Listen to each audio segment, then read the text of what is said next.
أخرج نتائج فكر لأرباب الهجاب وحط عنه من سماء العقل كل حجاب من سحاب الجهل. أشهد أن لا إله إلا الله وحده لا شريك له وأشهد أن سيدنا ونبينا محمد رسول الله صلى الله عليه وسلم لا نبي بعده. اللهم صل وسلم وبارك على سيد المرسلين سيدنا ومولانا محمد وعلى آله وأصحابه وسلم أجمعين. أما بعد، فقال الله تعالى في كتاب الكريم: أعوذ بالله من الشيطان الرجيم. بسم الله الرحمن الرحيم. يا أيها الذين آمنوا إذا نودي للصلاة من يوم الجمعة فاسعوا إلى ذكر الله وذروا البيع ذلكم خير لكم إن كنتم تعلمون.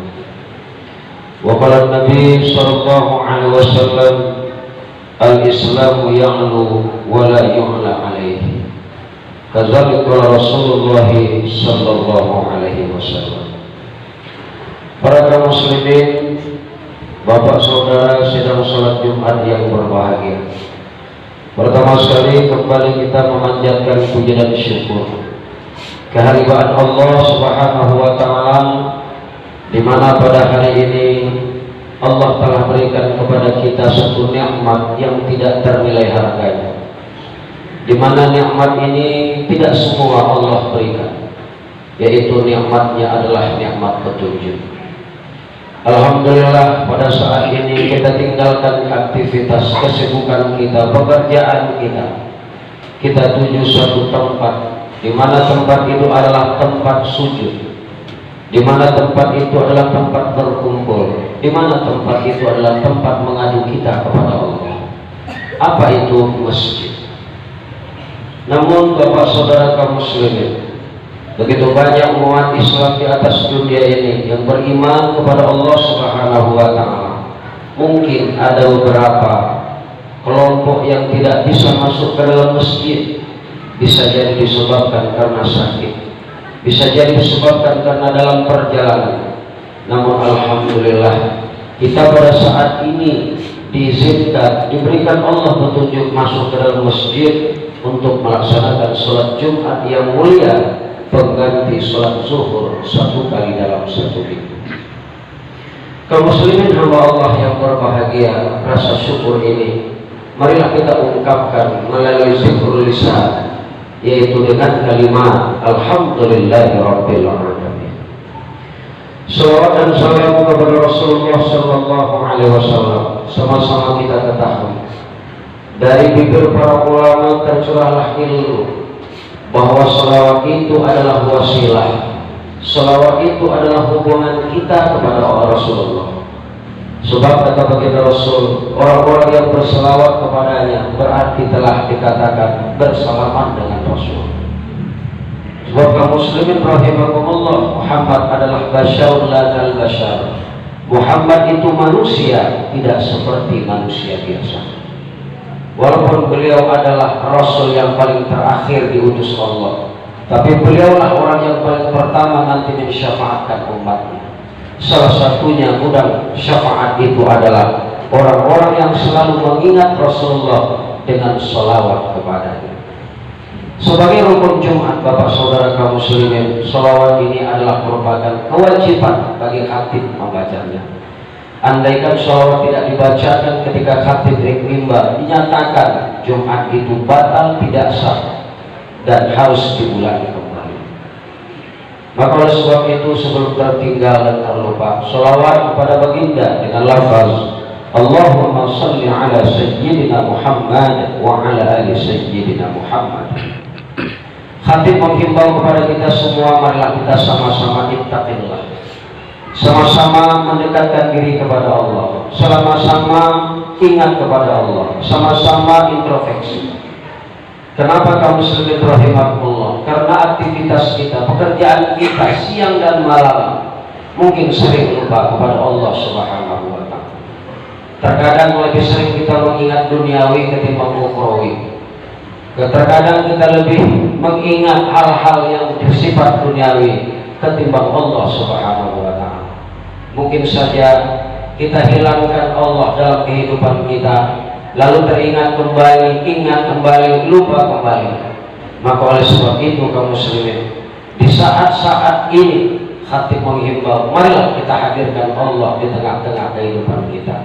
Mudah-mudahan kita menumpang dalam perahu ridho Allah yang bermuaranya nanti ke dalam surga yang Allah janjikan untuk sebuah makhluk yang bernama manusia.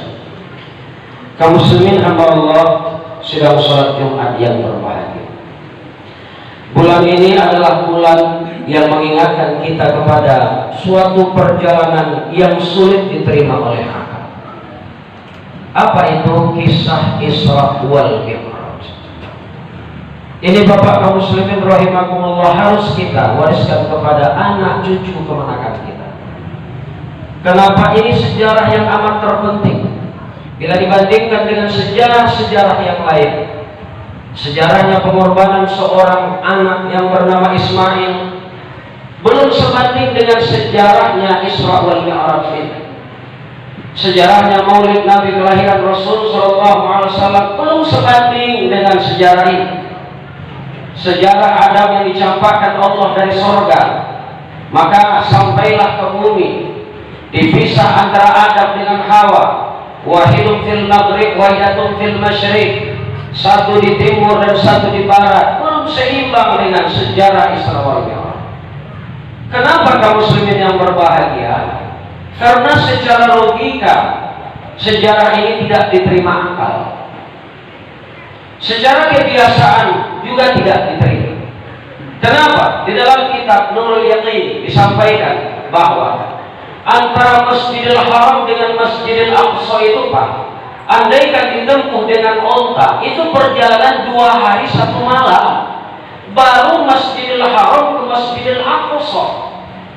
Belum lagi proses perjalanan baginda Rasul, belum lagi beliau melaksanakan sholat 2 rakaat yang imamnya adalah Rasul, belum lagi pembedahan dada Nabi Muhammad, belum lagi penjemputan burung, belum lagi dialog antara Nabi dengan malaikat Jibril, belum lagi beliau menempuh alam syahadah, alam malakut dan alam amsal, sampai beliau dikejar oleh Jibril membawa obor sambil Rasul mengucapkan dengan kalimat Allah yang turun di ketika itu, Bismillahirrahmanirrahim, la yadurruhu ma'a ismi syai'un fil ardi wala fis sama'i wa huwas samiul 'alim.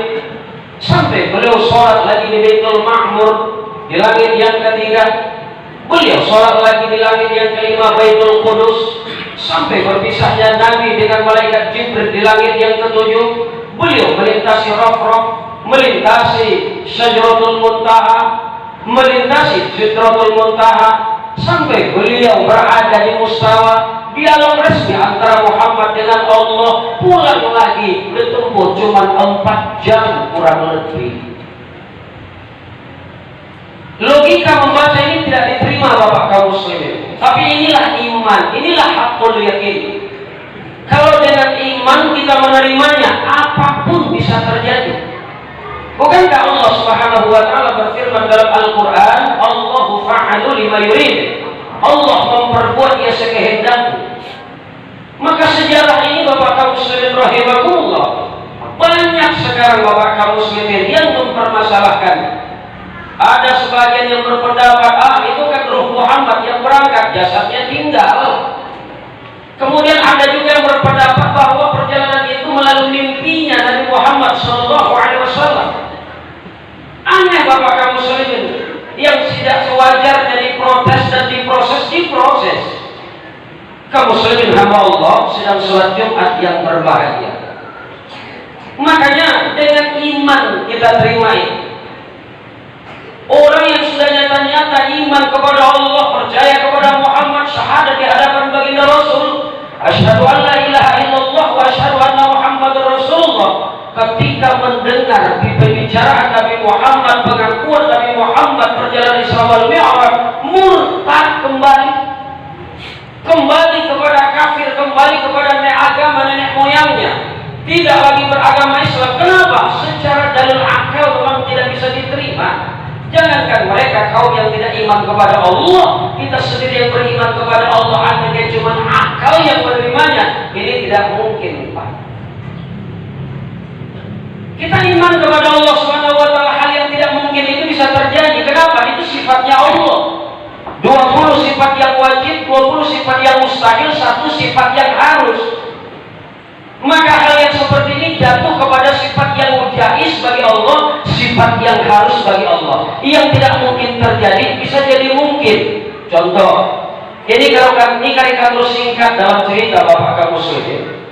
Ada seorang bapak-bapak yang punya kedai kopi. Kita masuk ke dalamnya, disuguhkan kepada kita teh manis yang dimasukkannya ke dalam gula. Kemudian adalah namanya teh celup yang pakai rangkai dengan tali. Dan kemudian dimasukkan air panas, diaduk, dan kemudian kita cicipi. Manis terasa, ini diterima akal. Kenapa? Yang dimasukkan adalah gula, bercampur dengan teh, diterima akal. Tapi kaum muslimin rahimakumullah, ada satu pokok batang pepaya di samping rumah bapak saudara mungkin, atau di belakang dapur kita mungkin. Ketika pohon pepaya ini berbuah, lalu besar dan kemudian masak, dan kemudian ketika bapak ambil dan bapak cicipi, rasanya manis. Padahal kaum muslimin, dia tidak kita pupuk dengan gula, bahkan terkadang pupuk urea, bahkan terkadang pupuk kandang. Kenapa bisa jadi manis? Kaum muslimin rahimakumullah, ini iman, ini akidah, ini tauhid. Maka kaum muslimin rahimakumullah, ada orang berkata, setiap buah-buahan itu kan bila masak, ranum, dia kan manis, bukan Pak? Ada yang buah-buahan itu masak tidak manis. Contohnya kedondong. Kedondong masak-masaknya masih ada. Maka ini iman. Maka kaum muslimin rahimakumullah, dengan keadaan yang sekarang, sampai-sampai berbagai macam lembaga meliburkan pendidikan contoh atau perkantoran contoh karena ada penyakit corona hari ini. Kaum muslimin hamba Allah yang berbahagia, apakah ini juga diartikan manusia beriman kepada Allah? Ini adalah tradisi alam. Mari kita kembali kepada Al-Quran, Pak. Bukankah metode slogan Sumatera Barat ini kembali ke surau? Di surau tempat baca Quran. Surau itu tempatnya imam. Surau itu tempatnya kita membaca kitab-kitab yang bersih. Mana itu Al-Quran? Sudah banyak ayat-ayat Allah yang mengingatkan kita. Terkadang kita yang lalai, Bapak kaum muslimin. Salah satu contoh ayat yang sering para mubalik sampaikan adalah la in syakartum la azidannakum wa in kafartum inna 'adzabi lasyadid. Jikalau kalian syukurkan nikmat yang aku berikan, aku tambah, kata Allah. Wa la in kafartum inna 'adzabi lasyadid. Jikalau kamu kufur, engkar, durhaka, inna 'adzabi lasyadid, sesungguhnya azabku amat bersangat. Kalimat inna itu Bapak Ibu harfun nasbin li taukidin, huruf nasab yang menguatkan. Apabila kita lupa bersyukur akan nikmat Allah, maka azab Allah akan datang. Na'udzubillah, tsumma na'udzubillah min dzalik. Berharap kita kepada Allah, mudah-mudahan penyakit corona ini bukan azab, Pak. Tapi penyakit corona ini adalah merupakan peringatan Allah, ujian Allah, cobaan Allah kepada kita. Kalau dia ujian, berarti grafik naiknya iman kita kepada Allah. Sebab kenapa kaum muslimin? Allah juga berfirman dalam Al-Quran, ahasiban nasu ayyutraku ayyakulu amanna wa hum la yuftanun. Adakah kalian pernah mengatakan engkau telah beriman kepada Allah sementara engkau belum tahan akan cobaan Allah? Kalau ini adalah ujian, kalau ini adalah cobaan Allah, penyakit corona ini, berarti naiknya grafik iman kita kepada Allah. Inilah harapan kita. Tapi kalau azab, Bapak saudara kaum muslimin, na'udzubillah min dzalik. Bukan berarti di daerah luar saja corona. Allah kalau menghendaki bisa saja menghantam bumi Indonesia kita ini. Bahkan bumi Pasaman Barat tempat tumpah darah kita ini. Bahkan kaum muslimin yang berbahagia dalam bentuk perorangan dalam kecurangan. Kenapa kaum muslimin yang berbahagia? Andaikan kita meneliti kesalahan umat mulai dari Nabi Adam sampai kepada Nabi Muhammad ini, telah ada sekarang Bapak kesalahan itu. Salah satunya, pembunuhan pertama terjadi di dunia ini adalah pembunuhan Habil yang dibunuh oleh Qabil gara-gara memperebutkan perempuan yang cantik antara Ikrimah dengan Labuda. Pembunuhan. Bukankah sekarang sudah terjadi pembunuhan? Nabi Nuh, banjir dunia ini bapak kaum muslimin yang berbahagia. Akibat apa? Akibat melawan kepada Nabi Nuh. Banyak sekarang yang benci kepada para ulama, bapak kaum muslimin yang berbahagia. Ulama dikesampingkan, ulama tidak diperdulikan. Ibaratkan lampu, bapak Somalayu, Pak model pelito. Bila mana diperlukan di tengahlah lampu, bila mana nggak diperlukan ke tepilah lampu. Ulama itu bukan main bapak kaum muslimin. Nabi sendiri yang mengaku al-ulama warisatul anbiya. Ulama itu pewaris daripada para nabi. Orang hari ini lebih mengelok-elokkan orang yang berduit, orang yang berpangkat, lalu mengkategorikan dan meminggirkan para ulama. Nasib dan kisah sedih para ulama hari ini bukan main bapak kaum muslimin yang berbahagia. Jadi oleh sebab itu kaum muslimin rahimakumullah, bahkan dikatakan oleh baginda Rasul, andaikan umat itu telah memusuhi ulama, menyudutkan ulama, tidak memperdulikan para guru-guru agama, ingat azab Allah akan datang, kata baginda Rasul. Ayat yang lain masih banyak, Pak. Walau anna ahlal Qur'an wattaqaw la fatahna 'alaihim barakatin minas samai wal ardh walakin kazzabu fa aghraqnahum bima kanu yaksibun. Jikalau penduduk kampung, penduduk negara, penduduk bangsa, penduduk desa amanu wattaqaw, beriman dan bertakwa, la fatahna 'alaihim barakatin minas samai wal ardh. Allah buka pintu langit, Allah buka pintu bumi, Allah keluarkan keberkatan dari keduanya. Allah berikan kepada khalifah-khalifahnya di dunia ini, yaitu kita para manusia-manusia ini. Tapi kalau mereka engkar, mereka itu enggar, mereka alfa akan mengingat Allah. Allah cabut kembali kenikmatan itu. Kalau Allah sudah cabut kembali, hilang pak keberkahannya. Kalau keberkahan hilang, hiruk pikuk carut marut yang akan terjadi. Sikut sana, sikut sini, salahkan sana, salahkan sini. Akhirnya bapak kaum muslimin, ketika ayam beradu ayam, maka ketawalah ayam yang si penonton.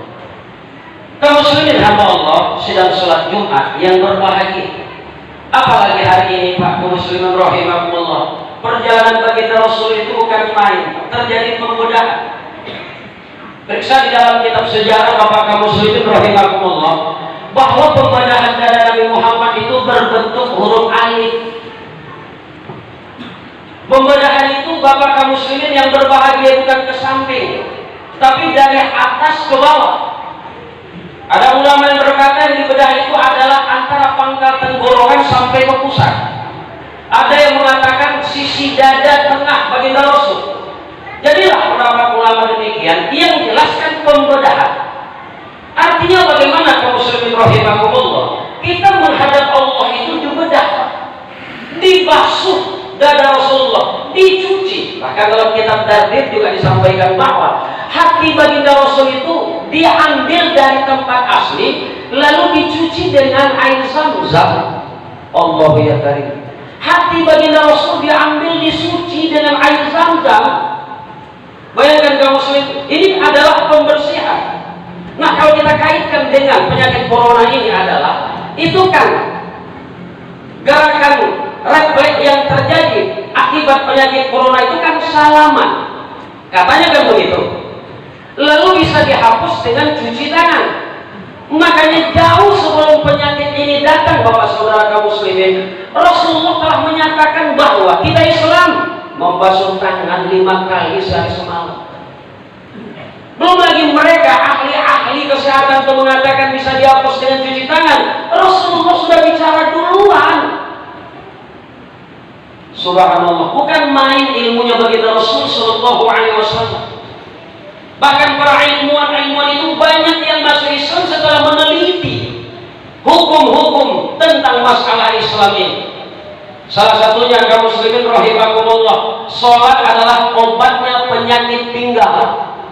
Atau kaum muslimin rahimakumullah, orang yang sering batu karang begitulah. Kenapa? Bukankah sholat itu gerakan? Setelah kita takbir, kita kita ruku, pinggang itu digerakkan. Apalagi kita sujud. Sujud itu adalah perut naik ke atas. Jadi istilahnya Bapak Ibu, ini perlu malam lagi. Sujud kita kepada Allah itu perut kita naik ke atas. Bayangkan kaum muslimin rahimakumullah. Maka wajar di dalam kaidah mengatakan bahwa as-shalatu tasihhu. Salat itu akan mensehatkan kamu. Malahan orang yang mau sholat jarang. Bahkan pelaksanaan sholat Bapak kaum muslimin itu ada undangannya. Seperti contoh tadi Pak Joro kita tidak pakai undangan, anak sekolah SD bagi ada orang tuanya akan rapat mendadak pada hari Senin tidak pakai undangan. Ini pakai undangan sholat. Apa undangannya? Tuh azan. Azan itu undangan Pak. Undangan itu undangan Allah. Bukan undangan orang yang berpangkat Pak. Ini undangan Allah. Apa enggak bangga kita secara pribadi Pak? Undangan Allah kita lakukan, kita indahkan, kita hadir. Kalimatnya satu kali diucapkan kena semuanya Bapak kaum muslimin. Apa itu? Hayya 'alas shalah. Mari kita sholat. Setelah itu apa lagi? Hayya 'alal falah. Mari kita rebut kemenangan. Setelah kita menghambakan diri kepada Allah, setelah kita sujud kepada Allah, setelah kita mengatakan budak di hadapan Allah, Allah balas dengan kemenangan, yaitu apa? Allah janjikan surga untuk kita. Maka kaum muslimin rahimakumullah, hamba Allah yang berbahagia. Dalam hal ini khatir menghimbau kepada kita semua. Pertama, sejarah Isra Mi'raj ini wariskanlah kepada anak cucu keponakan kita yang kelak mereka akan besar, bisa jadi akan mengganti estafet kita. Yang kedua, yuk kita kaitkan penyakit corona ini dengan perjalanan baginda Rasul sallallahu alaihi wasallam, yaitu pembersihan dada. Dibasuh kaum muslimin yang berbahagia. Anti daripada penyakit corona itu katanya dengan membasuh tangan. Jauh sebelum ilmuwan itu berkata, Nabi Muhammad telah mengajarkan kepada kita sebelum sholat berwuduklah. Di dalam berwuduk pasti mencuci tangan. Mudah-mudahan khutbah ini dapat membentuk semangat juang kita ke depan untuk melawan corona dengan berwuduk melaksanakan sholat, tafakkur dan tunduk kita kepada Allah. Sungguh di dalam artian as-salatu ibaduddin, faman aqamaha faqad aqamaddin, faman tarakaha faqad hadamaddin. Salat itu adalah tiangnya agama. Bila mana kau kerjakan salat berarti engkau telah mendirikan agama. Tapi bila mana engkau tidak melaksanakan salat berarti engkau salah satu biang manusia yang meruntuhkan agama. Fa'tabiru ya ulil absar la'allakum tuflihun.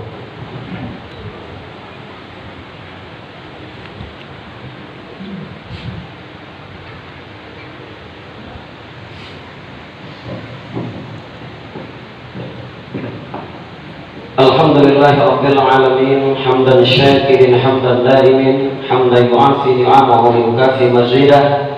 Ya Rabbana lakal hamdu kama yanbaghi li jalalika azimi sultanik. Asyhadu an la ilaha illallah wa asyhadu anna Muhammadar Rasulullah. Allahumma salli ala sayyidina Muhammad wa ala ali sayyidina Muhammad kama sallaita ala ali Ibrahim wa ala ali Ibrahim fil alamin innaka Hamidum Majid.